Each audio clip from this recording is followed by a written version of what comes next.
নমস্কার, the news কাউন্টার.এ আপনাদের সকলকে স্বাগত। আজ 4 নভেম্বর জওহরলাল নেহেরু বিশ্ববিদ্যালয়ের দিল্লির জেএনইউতে ছাত্র সংসদ নির্বাচন 2025-26-এর ভোট গ্রহণ চলছে। এবারের নির্বাচন একটা আলাদা তাৎপর্য, রাজনৈতিক তাৎপর্য নিয়ে এসেছে। তার কারণ হচ্ছে জেএনইউতে এবারের ছাত্র সংসদ ভোটে এসএফআই এবং নকশালপন্থী ছাত্র সংগঠন এআইএসএ এবং ডিএসএফ একসঙ্গে ঐক্যবদ্ধভাবে প্যানেল দিয়েছে। এই প্যানেল দেওয়ার তাৎপর্য এটাই, গতবারের ছাত্র সংসদ নির্বাচনে এসএফআই, সিপিএমের ছাত্র সংগঠন এবং নকশালপন্থী ছাত্র সংগঠনগুলো আলাদা আলাদাভাবে নির্বাচনে লড়বার ফলে অখিল ভারতীয় বিদ্যার্থী পরিষদ বা এবিভিপি, বিজেপির যে ছাত্র সংগঠন, তারা জয়েন্ট সেক্রেটারির মতো সেন্ট্রাল প্যানেলের 4টি পোস্টের একটি গুরুত্বপূর্ণ পোস্ট জয়লাভ করতে সমর্থ হয়েছিল। বাকি 3টি পোস্ট অর্থাৎ প্রেসিডেন্ট, ভাইস প্রেসিডেন্ট এবং জেনারেল সেক্রেটারি নকশালপন্থীদের দখলে গেলেও জয়েন্ট সেক্রেটারি পোস্ট সেন্ট্রাল প্যানেলে বিজেপির ছাত্র সংগঠন অখিল ভারতীয় বিদ্যার্থী পরিষদ বার করে নিতে সমর্থ হয়েছিল। এবং তার মূল কারণ ছিল যে এসএফআই সমর্থিত যে ছাত্র সংগঠন পিএসএ আর অন্যদিকে ডিএসএফ, এআইএসএ, এই নকশালপন্থী ছাত্র সংগঠনগুলির মধ্যে ভোট খাড়াখাড়িভাবে বিভক্ত হয়ে গেছিল। জেএনইউর যে ট্র্যাডিশনাল লেফট ভোট রয়েছে, সেই লেফট ভোট খাড়াখাড়িভাবে বিভক্ত হয়ে যাওয়ার ফলে দীর্ঘ 2006 ওখানে শেষ সেন্ট্রাল প্যানেল পোস্ট জিততে পেরেছিল এবিপি। তারপরে তারা এই 2025-এ যে নির্বাচন হয়েছিল 2024-25-এ, সেখানে সেন্ট্রাল প্যানেলে কোনো পোস্ট, যে পোস্টটার কথা আমরা বলছি, জয়েন্ট সেক্রেটারি পোস্ট জিততে সমর্থ হয়েছিল। 2006-07 পরে তারা এর মধ্যে বিজেপির গোটা দেশ জোড়া রমরমা সত্ত্বেও জেএনইউর লাল দুর্গে তারা দাঁত ফোটাতে সমর্থ হয়নি। কিন্তু এবারের পরিস্থিতি সম্পূর্ণ আলাদা। আজকে যে ভোট জেএনইউতে চলছে সেখানে পরিস্থিতি আলাদা এই কারণে যে এবার বামপন্থী ছাত্রছাত্রীদের মধ্যে এসএফআই এবং নকশালপন্থীদের সম্পূর্ণ প্যানেল বোঝাপড়া, ঐক্যবদ্ধ প্যানেল তারা দিতে সমর্থ হয়েছে। এবং তার ফলে সেন্ট্রাল প্যানেলের কোনো পোস্টে অখিল ভারতীয় বিদ্যার্থী পরিষদের সামনে খাতা খোলা এখন প্রায় অসম্ভব হয়ে দাঁড়িয়েছে, যদি না এই নির্বাচন চলাকালীন ব্যাপক কোনো হিংসার আশ্রয় নিয়ে। কারণ যার ইঙ্গিত আমরা আগে পেয়েছি, যখন ছাত্র সংসদের নির্বাচনের প্রস্তুতি মিটিং চলছিল, সেখানে বামপন্থী ছাত্র নেতাদের উপরে অখিল ভারতীয় বিদ্যার্থী পরিষদের যারা সমর্থক তারা হামলা চালিয়েছিল, নৃশংসভাবে মারধর করেছিল বলে অভিযোগ উঠেছে। এবং জেএনইউ কর্তৃপক্ষও এখন সেখানে বামপন্থী ছাত্রছাত্রীদের উপর বিভিন্ন রকম দমনমূলক ব্যবস্থা নিচ্ছে বলে ইতিমধ্যেই অভিযোগ উঠেছে। কিন্তু গতবার ছাত্র সংসদে এবিভিপি জিততে পেরেছিল, আমি যেটা বলেছি যে মূলত সিপিএম এবং নকশালপন্থী সমর্থক ছাত্রছাত্রীদের মধ্যে ভোট ভাগ হওয়ার কারণে। তার কারণ যে যুগ্ম সম্পাদক পদটি নিকটতম নকশালপন্থী ছাত্র সংগঠন প্রার্থী এআইএসএ প্রার্থীকে এবিভিপি হারিয়েছিল মাত্র 80 ভোটের ব্যবধানে। সেখানে এসএফআই সমর্থিত প্রার্থী প্রায় 1225টা মতো ভোট পেয়েছিলেন। ফলে আমি এ কথাটা কেন বারবার বলছি যে বামপন্থী ছাত্রছাত্রীদের ভোট ভাগ হওয়ার ফলেই 2006-07 পর এই প্রথম 2025-এর নির্বাচনে এবিভিপি কেন্দ্রীয় প্যানেলের একটা আসন বার করতে পেরেছিল। কিন্তু এবার যেহেতু এসএফআই, ডিএসএফ এবং লিবারেশনের ছাত্রগোষ্ঠী এআইএসএ ঐক্যবদ্ধভাবে ছাত্র সংসদ নির্বাচন লড়ছে, অখিল ভারতীয় বিদ্যার্থী পরিষদ প্রথম থেকেই কড়া চ্যালেঞ্জের মুখে পড়ে গিয়েছে। স্বাভাবিকভাবে যদি ভোট সুষ্ঠুভাবে শেষ পর্যন্ত সম্পন্ন হয়, তাহলে পারে এই নির্বাচনে সেন্ট্রাল প্যানেলের পোস্টের ক্ষেত্রে অখিল ভারতীয় বিদ্যার্থী পরিষদ বিজেপির ছাত্র সংগঠনকে উইথ অল পসিবিলিটি খালি হাতে ফিরতে হবে। যদিও নিশ্চিতভাবে শ্রেণী প্রতিনিধি বা ক্লাস শেয়ার নির্বাচনগুলোতে তারা কিছু আসনে জয়ী হতেই পারেন, যেটাও জেএনইউর পক্ষে খুব একটা ব্যতিক্রমী ঘটনা। এখন দেখুন, আমি জেএনইউর নির্বাচন এটা নিয়ে এত কথা বলছি কেন? এই কথাগুলো বলছি এই কারণে যে হিন্দুত্ববাদীদের যদি আপনারা রণকৌশলটা খেয়াল করেন, তাহলে আপনারা খেয়াল করবেন যে এরা মানুষের মস্তিষ্কের দখল নিতে সবথেকে বেশি সক্রিয়।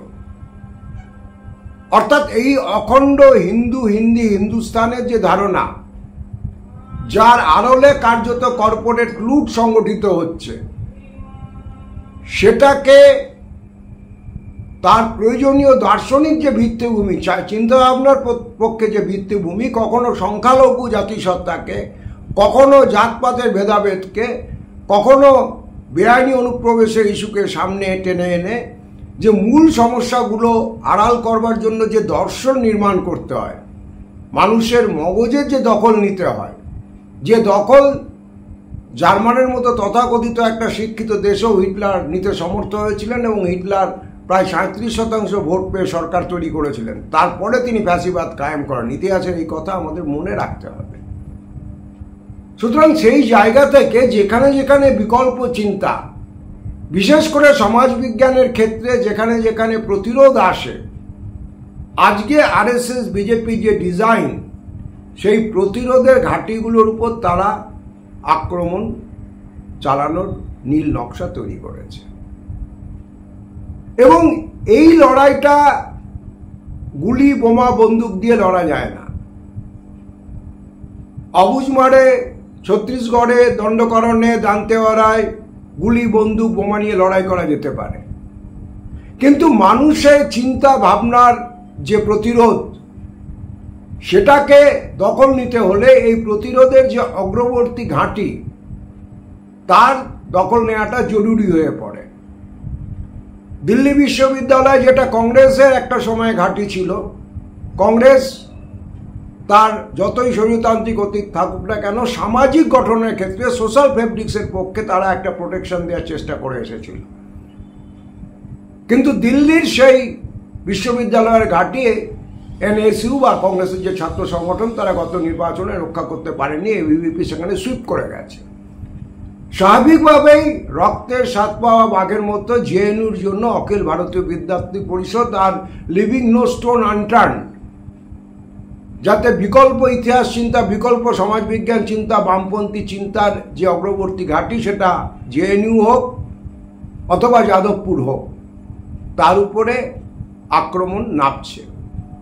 এবং এই আক্রমণ, আমি আবারও বলছি, এটা শুধুমাত্র যে ফিজিক্যাল কোনো এরিয়া ডমিনেশন নিয়ে নেয়া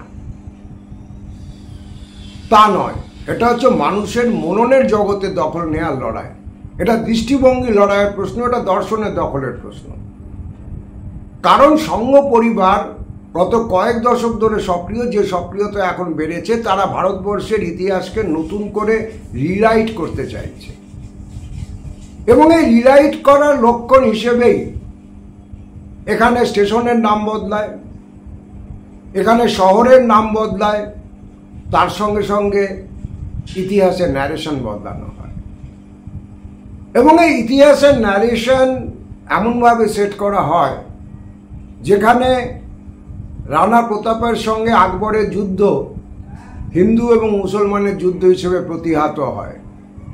সেখানে এটা বলা হয় না যে আকবরের মূল সেনাপতি ছিলেন একজন হিন্দু মানসিংহ, আর রানা প্রতাপের যিনি মূল সেনাপতি ছিলেন, তিনি ছিলেন একজন পাঠান মুসলমান। শিবাজির সঙ্গে ঔরঙ্গজেব, যেটা একটা আঞ্চলিক শক্তির উত্থানের সঙ্গে কেন্দ্রীয় শক্তির সংঘর্ষ, সেটা অনিবার্যভাবে এই ন্যারেশনে হয়ে দাঁড়ায় যে হিন্দুদের সঙ্গে স্বৈরাচারী কোনো মুসলিম শাসকের ধর্মযুদ্ধ। সেখানে এটা বলা হয় না যে ঔরঙ্গজেব 300 মসজিদ ধ্বংসকারী রাজপুত বীর ভীমসিংহকে তার রাজনৈতিক সামরিক প্রয়োজনে মোগল বাহিনীতে মনসবদারের পদ দিয়ে নিয়ে এসেছিলেন।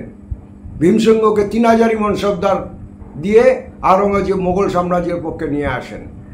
আর শিবাজির 3 জন প্রধান সেনাধ্যক্ষ যারা ছিলেন, তারা সকলেই ছিলেন হচ্ছে মুসলমান।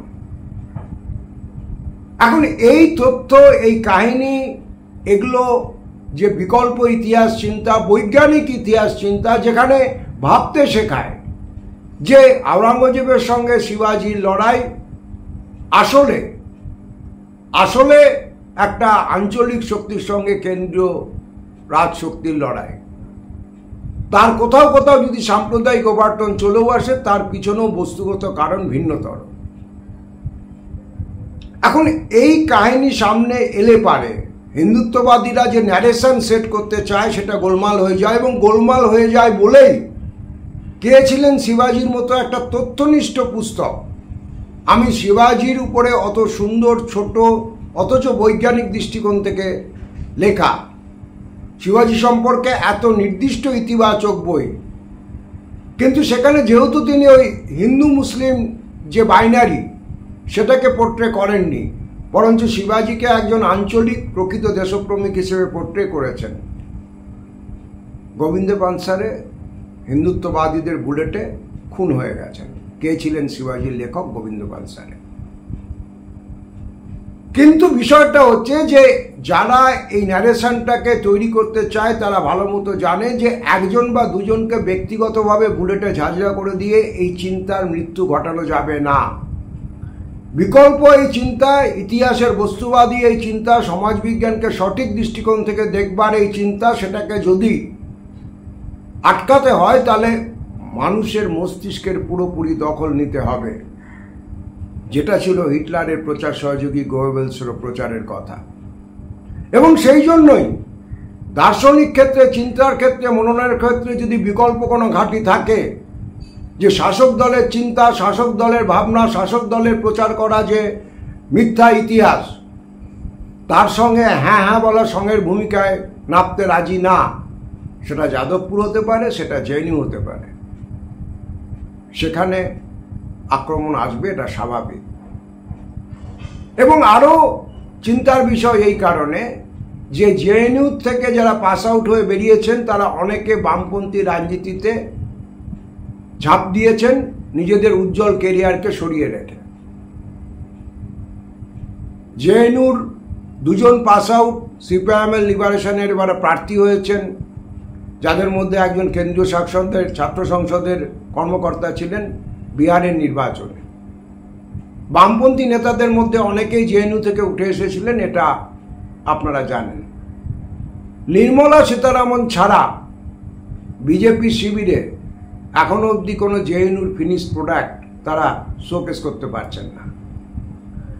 সুতরাং জেএনইউর এই যে নির্বাচন একটা অন্য ধরনের শক্তিকে রোকবার লড়াই হিসেবে শুধু দেখা হচ্ছে না, এই নির্বাচনে বামপন্থী ছাত্রছাত্রীরা যে ঐক্যবদ্ধ প্রতিরোধ গড়ে তুলেছে, সেটাও আগামী দিনের বৃহত্তর রাজনীতির আঙিনায় একটা অন্য নিশানা এবং ইশারা দেখাবে, বিশেষ করে পশ্চিমবঙ্গের মতো একটি রাজ্যে যেখানে মানুষ দুরকম বিপদের মুখোমুখি হতে বাধ্য হয়েছেন।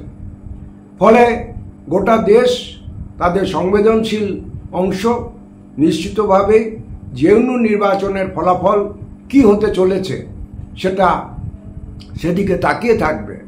কিন্তু ফলাফল যাই হোক না কেন, বামপন্থী ছাত্রছাত্রীদের এই ঐক্যবদ্ধ সংগ্রাম, তার যে রাজনৈতিক অভিঘাত, সেটা কেবলমাত্র জেএনইউর ক্যাম্পাসের মধ্যে সীমাবদ্ধ থাকবে না, এ ব্যাপারে আমি অন্তত দৃঢ় নিশ্চিত। আমাদের newscounter.s এর এই এপিসোড এখানে শেষ হচ্ছে। আমাদের কমেন্ট বক্স খোলা আছে, আপনারা আপনাদের মতামত, সেটা যদি আমাদের বিরুদ্ধ মত হয় অবশ্যই জানাবেন। দেখা হবে পরবর্তী এপিসোডে। সকলে খুব ভালো থাকবেন।